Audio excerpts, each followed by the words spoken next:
A few things that I've learned from this class are regarding the U.S. Constitution, the amendments, our First Amendment right, especially is something that I've learned a lot in this class, specifically the right to religious freedom.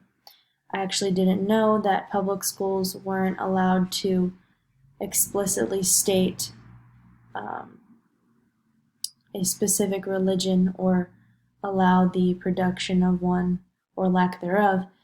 And I thought it was really interesting to me how in the Pledge of Allegiance we say under God, and there are a few public schools that actually will take the line out or not say that. And another thing is for private schools, they don't really have any regulation under the First Amendment. So even if they just specifically focus on one religion, such as Catholicism or Christianity, they're allowed to incorporate all different religions.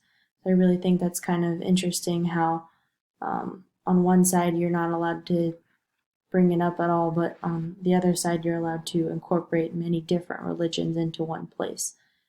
It's really interesting to see that. Another thing that I've learned in this class is in regards to the right to a trial, to an impartial and fair trial.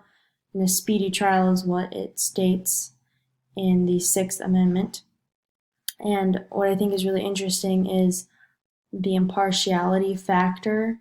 Um, I was researching a lot on the juror process for my paper, and I thought it was really interesting on how jurors are selected, why lawyers ask the questions they do to jurors to figure out who would best benefit the case for their client or vice versa for prosecution. Overall, I've learned a lot from this class and have learned a lot about our guaranteed rights.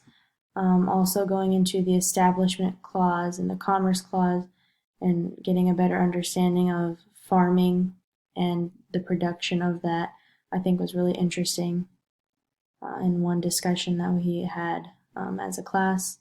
Overall, it was a great class, and thank you, Professor Bell.